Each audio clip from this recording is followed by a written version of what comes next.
Come to common terms. Common terms. That's what was missing from our discussions with our Muslim friends. If we want to look on the bright side of my open, honest confession of the sins of my youth, I think we'll see that whatever short-term friction my confession may have caused, it also provided the perfect opportunity to come to common terms with our Muslim friends. Because moving forward, these will be our common terms forever and ever and ever and ever and ever.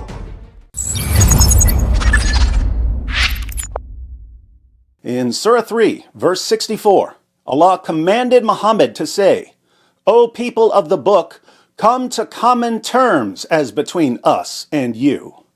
Come to common terms. Common terms. That's what was missing from our discussions with our Muslim friends. All we needed to bridge the language divide were some common terms. And now, thanks to our friends on Team Dawah, we finally have the common terms we so desperately needed. As many of you know, in a recent live stream, I began sharing things about my past that no one knew and that no one would have ever heard about had I not shared them. I admitted publicly that when I was 18 years old, out on bond, after attacking my father with a hammer, I had sex with two post-pubescent but underage girls. One was 13 years old and one was 15 years old. It was shameful, immoral, evil. But sometimes something positive can eventually emerge from something tragic. For instance, the death of a loved one might bring together two siblings who had a falling out and haven't spoken to each other for years. The tragedy might make them realize that there are more important things than holding grudges. This could lead to reconciliation. So, if we want to look on the bright side of my open, honest confession of the sins of my youth, I think we'll see that whatever short-term friction my confession may have caused, it also provided the perfect opportunity to come to common terms with our Muslim friends. We've never been able to agree on the meanings of certain words. Until now. What words would our Muslim friends use to describe an 18-year-old man having sex with underage girls? Let's find out, because moving forward, these will be our common terms forever and ever and ever and ever and ever. Daniel Hakikachu, the world's leading defender of child marriage, posted, "David Wood recently admitted to raping two underage girls and forcibly sodomizing them. He hid this from his audience for decades and only revealed it after others threatened to go public." That's strange. No one was going to reveal anything because no one knew about it. Weird how I can hand these guys a confession to attack me with, deliver it to them on a silver platter, and they still have to lie. But let's ignore that and focus on our common terms. I admitted to having sex with two minors. There was nothing forcible about it. But since girls that young can't meaningfully consent to sex with an adult, sex with them, according to Daniel Hakikachu, should be called rape. Strong language, but for the sake of solidarity and progress, I accept Daniel's use of the words rape and forcible. And Daniel has another contribution. Why is Turning Point USA platforming a confessed pedophile to teach courses on faith? Good question. But even better than his question is Daniel's use of the word pedophile. According to Daniel Hakikachu, any adult man who has sex with a girl who's 13 years old or 15 years old or younger is a pedophile. His word choice, not mine. But let's see if Daniel's fellow Muslims agree with these terms. Here's Muhammad Hijab, Christian anti-Islam apologist David Wood's admission of raping 13-year-old Rebecca, has been met with silence and justification by the Christian community. Silence and justification? There's been no silence and no justification. This man has broken the law and put Rebecca in serious danger. Religious concepts, including sola fide, do not affect legal responsibility and the rights of others. Is this guy drunk again? If this was a Muslim, we all know what would be said about it. So, Muhammad Hijab agrees that any adult who has sex with a girl 13 years old or younger is guilty of rape. Good to know. Jake Brancatella, aka Jake the Muslim Metaphysician, writes, new video, David Wood admits he raped 2 young girls. So, Jake agrees that 13-year-olds and 15-year-olds should be described as young girls, not as women. And he agrees that any adult who has sex with a young girl is guilty of rape. Paul Williams of Blogging Theology declares, apologist David Wood confesses he raped girls prior to his conversion.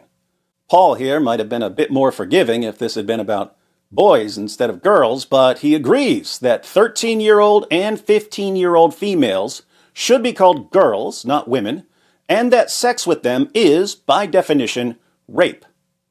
Ijaz Ahmed, you should hear the racial slurs he uses against Hispanic people, writes, David Wood admits to being a pedophile and committing 2 acts of statutory rape. Not clickbait. He actually says it. It all makes sense now.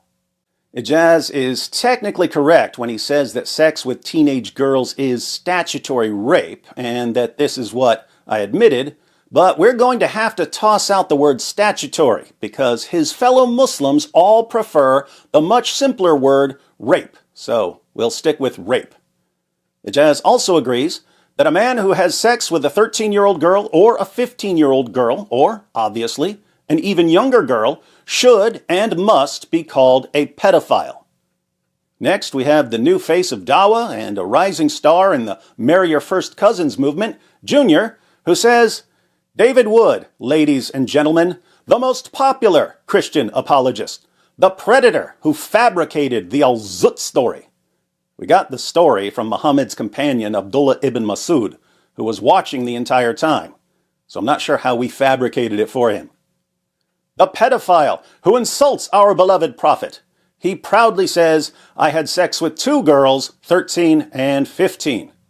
So, Junior agrees that a man who has sex with a 13-year-old girl or a 15-year-old girl, or, obviously, an even younger girl, should and must be labeled a pedophile and a predator. Finally, we have one Dawah who says, David Wood is a disgusting pedo.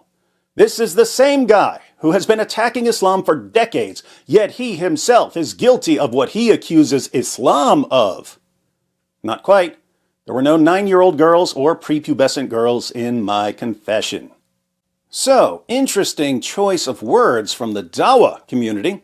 Some of you may be uncomfortable with such strong language, but who are we to question the hikmah of our Muslim friends? We're here to come to common terms. And thanks to some good old-fashioned hard work, we finally have our common terms. According to Team Dawah, any man who has sex with a girl, yes, a girl, not a woman, 15 years old or younger should be called a pedophile, a pedo, a predator, and a rapist. Since young girls can't meaningfully consent to sex, any sexual activity with them, even if the girls are willing participants, should be called rape and interpreted as forcible. These words are now the official binding common terms between Muslims and Christians. No, my Muslim friends, you can't take them back. Not now, not ever. And as we move forward in our discussions for years to come, everyone will refer back to this video whenever you object to the common terms that we've permanently agreed upon. Of course, using terms like rape and pedophile and predator in the ways we've agreed upon might be new for some people, especially for Muslims. But as any language expert can tell you, when you're learning how to use words, the best approach is practice, practice, practice. So, to get some practice using our common terms, let's look at a few passages about Muhammad's relationship with Aisha. Sound fun? Trust me, it will be. First up, Muhammad's marriage to Aisha, who was either 6 or 7 when Muhammad married her. The sources disagree on whether she was 6 or 7, and 9 when Muhammad had sex with her. There's no disagreement in the sources on this. Sahih al-Bukhari 5158.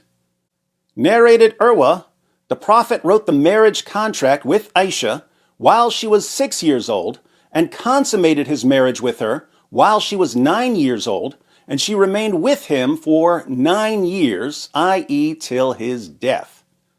I wonder what she brought with her when she was taken to Muhammad's house for the consummation.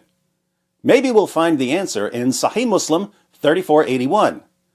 It was narrated from Aisha that the Prophet married her when she was 7 years old, and she was taken to him as a bride when she was 9 years old, and she took her dolls with her.